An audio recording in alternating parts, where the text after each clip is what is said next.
Vio here, we're talking about a new card that was announced on the Yu-Gi-Oh! Organization. I know I'm like a day or two after it came out, but I really kind of wanted to talk about it. The card is named Solemn and Advice. While you control another set cards in your spell and trap card zone, when a monster would be summoned, or spell card, trap card, or monster effect is activated, pay 3,000 life points to negate the summon or activation, and if you do, destroy that card.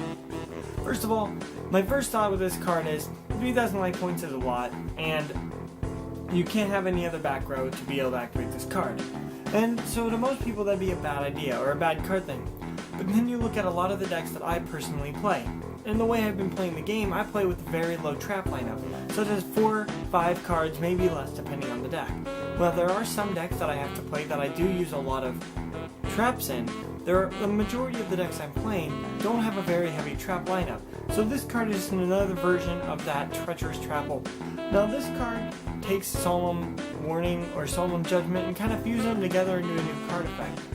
The major problem with this deck, or card, is that it costs 3,000 life points, which yes is a lot, but at the same time you've got to remember, there are the fact that you would be able to use Solemn Judgment early in the duel, and that right there would cost you to lose half your life points, and you would be down to 4,000 life points. This, on the other hand, with triple upstart being a thing, can be used absolutely free in most situations, since a lot of decks are still doing the whole triple upstart.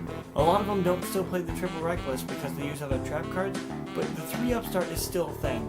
And so cards like this is really nice, especially in decks that can gain back the life points. It explicitly says, while you control no other set cards in your spell or trap card zone. What deck does this bring to mind? Noble Knights. Noble Knights are able to consistently gain back life points at the same time as they hardly ever set anything at all.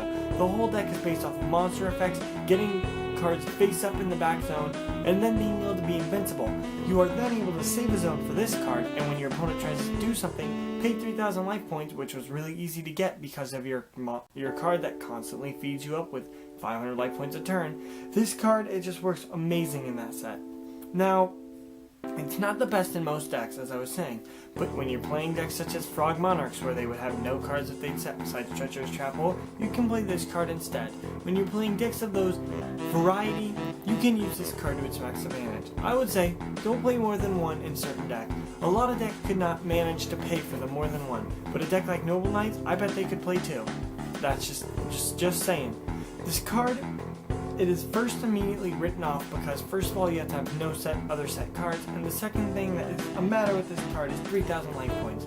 But you gotta think outside the box on how you can get around that. There are decks that can gain life points a lot. Gustos and Psychic decks can build up Psychic life points by using the Psychic Synchros. Now when you use those you can build up your life points, and that's just another way of making this card really useful.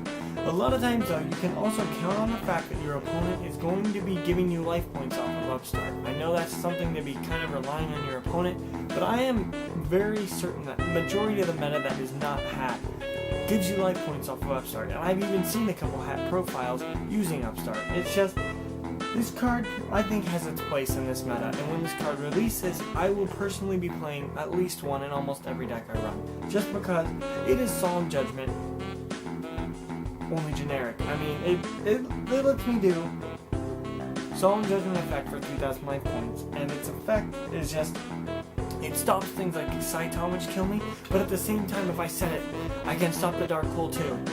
I'm not limited to just the monster effect with something like Trap Fix Trapple Nightmare, or just a trap effect using a card like Wiretap. This card allows me to take care of all the aspects without having any fear or just any kind of worry.